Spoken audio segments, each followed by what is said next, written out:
السلام عليكم ورحمة الله، مرحبا بكم في قناة الشيف عماد. نتمنى تكونوا في تمام الصحة والعافية. اليوم إن شاء الله كنقترح عليكم عجينة الكنافة. غادي نحضروها غير في المنزل، كتجي رائعة واقتصادية وبواحد الطريقة اللي غتنجح معكم إن شاء الله. ما عليكم إلا تتبعوا الفيديو الأخير باش تشوفوا طريقة التحضير ديالها اللي كتجي رائعة. كما كتشوفوا كتجي رقيقة وأحسن من الجاهزة بمقادير اللي بساط. ما عليكم إلا تتبعوا الفيديو الأخير وتتبعوا هاد الخطوات باش تحصلوا على عجينة كنافة ناجحة. ونبداو على بركة الله في المقادير. المقادير اللي هما اقتصاديين وساهلين. عندي هنا مشاهدينا كما كتشوفوا كوب ديال الماء، وعندنا كوب وربع من الدقيق الخاص بالحلويات، ما يعادل تقريبا 140 غرام.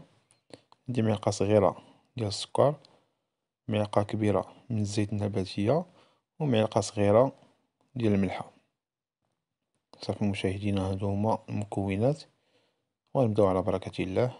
طريقة التحضير: أول حاجة غادي نجيبو واحد الإناء غادي نوضعو فيه الدقيق.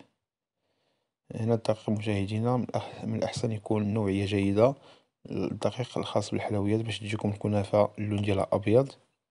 غادي نوضع شوية الملحة، شوية ديال السكر سنيدة،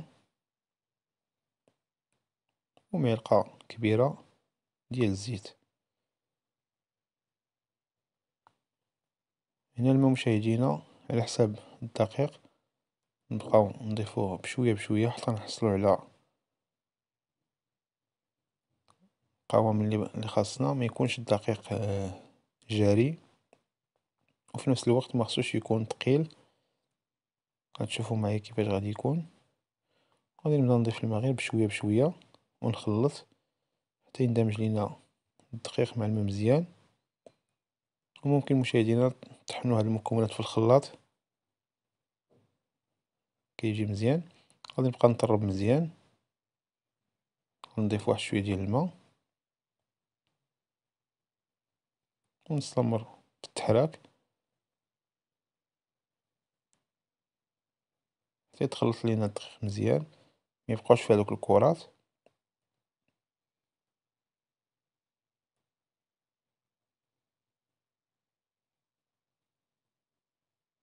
ومن بعد مشاهدينا غادي نمشيو باش نصفيو هاد الدقيق، باش نزولو هادوك التكتلات اللي كيبقاو لينا في الدقيق. غنجيب واحد المصفاة وغادي نوضع فيها الخليط.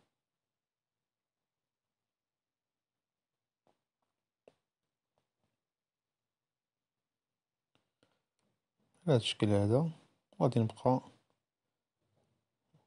نخلط حتى يتصفى لينا هاد العجين. هاد الوصفة كتجي ناجحة، ما عليكم الا تطبقوا هاد الخطوات اللي كنعطيكم، وان شاء الله غادي تنجح معكم.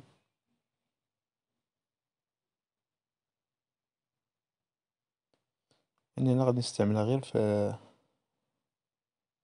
غشاء بلاستيكي. صافي من بعد ما صفيت الخليط غادي نجيب واحد الكاس، غادي نوضع فيه واحد الكيس باش نتحكم فيه،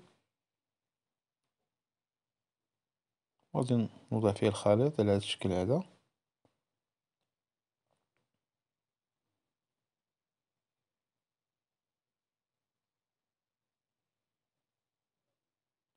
صافي مشاهدينا، من بعد ما وضعت الخليط في الكيس غادي نحاول نفرغو من الهواء ونغلقو مزيان على هاد الشكل هذا. كما كتشوفوا غادي نجيب واحد المقص، غادي نقطع هاد الطرف ديال البلاستيك. وهنا اهم مرحله في هذه العمليه مشاهدينا، هو غادي نقطعوا واحد الطريف يكون صغيور من هذا الكيس اللي منه غادي تخرج لينا العجين، ونحاول نقطعوه صغيور باش نحصلوا على خيط ديال العجين. ما نكبروش باش ما تجيناش العجين غليظه. غادي نوضع مقلاة تسخن، غادي نرشها بشويه ديال الزيت، وغادي نمسحها، وغادي نبدا باش نشكل الخيوط ديال العجين الكنافه. هنا مشاهدينا خاصكم تزربوا في هذه العمليه باش يجيكم الخطوط رقاق بزاف، تبداو من الخارج وتبقاو تدخلو وتشكلو على هاد الشكل هذا، وتخليوها غير واحد شوية، غير تشوفوا ان العجين بدات كتنشف صافي، وتسحبوا الخيوط على هاد الطريقة هادي. العملية جد سهلة كما كتشوفوا، كيجيو رائعين والخيوط رقاق كما كتشوفوا، سهلة. غادي نعاود واحد مرة أخرى باش تشوفوا معايا مزيان.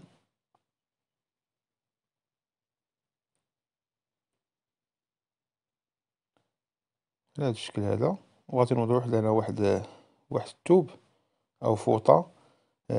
منين كطيب كنوضعو في هداك الفوطة باش يبقاو رطبين،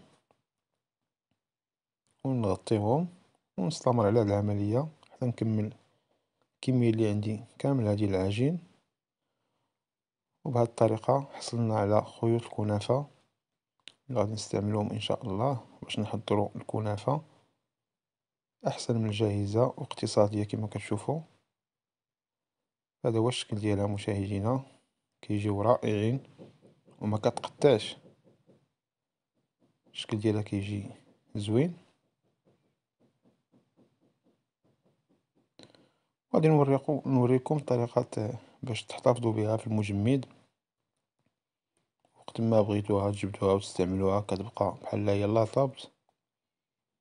ما عليكم الا تجيبوا واحد الكيس بلاستيكي توضعوا فيه الكنافة، تحاولوا توزعوها مزيان على الكيس وتفرغوها من الهواء وتوضعوها في المجمد. ومنين تبغوا تحضروا بها الوصفة تجبدوها كتبقى مزيانة. نتمنى مشاهدين هاد الوصفة تنال الاعجاب ديالكم، ما تنساوش تشتركوا في القناة وتضغطوا على الجرس باش توصلوا بجديد الوصفات ديالي.